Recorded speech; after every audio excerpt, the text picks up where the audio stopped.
Okay, it's the WC back with a brand new video, man. Brand new. You looking for my last video, romance for the player intentions? It's down in the description if you missed that, man. Go ahead and look that up. Take a look at that if you want to. But getting into this video, there's a whole bunch of people, hating on Madden, and don't you know what? I'm definitely a part of the group of people that's that's hating on Madden, but I want to look at the bright spots.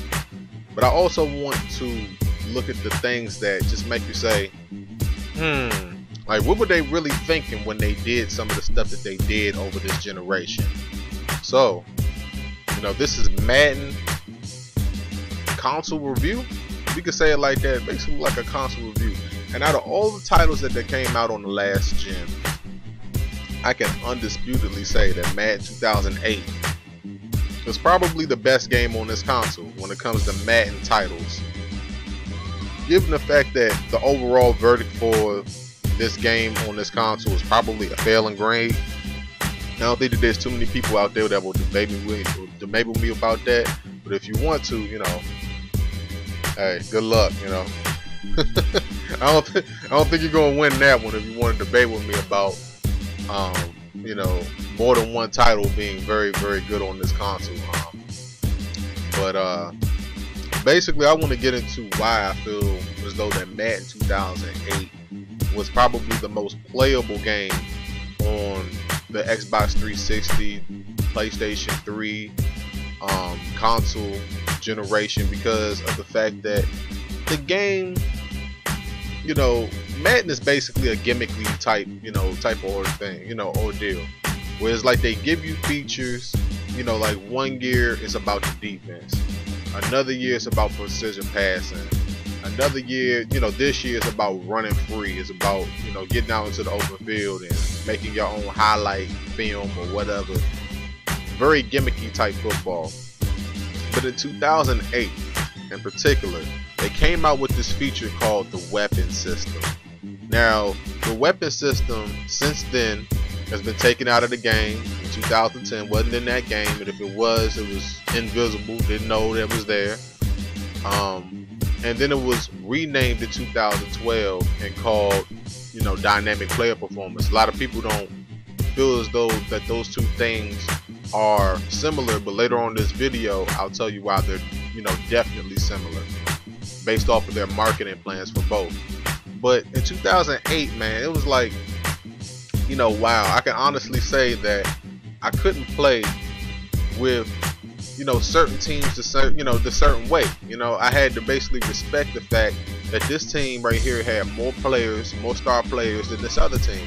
Now, was Madden 2008 glitchy? Like I said, I'll keep saying it forever.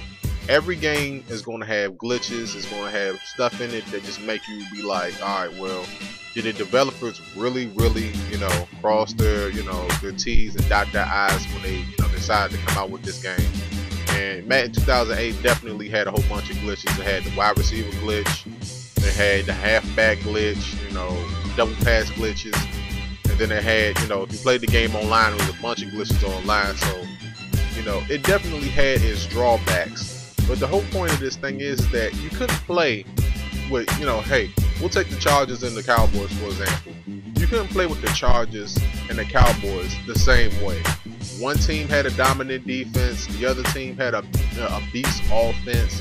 It was one of those things where you had to basically tailor your type of play towards the team that you were playing with. And if the team didn't really have too much weapons, you basically had to go above and beyond just to get that victory. But if you were playing with a team that had a whole bunch of weapons, the game would probably fall into your hand because of the talent that's on the field. You'd be like, okay, well, you play a game and you're supposed to know, hey, this person is a star player if you're a fan of the game, but hey, it's one of those things where, you look at a player, you see their abilities, it's like, man, if I don't use this guy, I'm not going to win. And I thought that was definitely one of the best features or concepts of all time in Madden. We talk about this gen, the gen before, it was definitely one of those things that you can sit there and say was great. Now getting back to, you know, dynamic player performance and the weapon system. You know, dynamic player performance is basically like, all right, at the end of the game or during the course of the game, the quarterback is supposed to, you know, be able to read defenses and make passes and all this other stuff. But with the weapon system, if you had, like, an example, a smart QB towards the end of the game, that smart QB would know all the routes, would know if you was in man-to-man. It was one of those things that made you respect the game even more. You know what I'm saying? So Madden 2008, and some people will say 2009, but more so 2008 because of the fact that, you know, 2009 in my opinion was a little bit of a step back. You know, I think that they took leaps forward with 2008 and they took steps back with 2009, and so on and so on and so on and so on and so on. But I want to know what you guys think about it, man.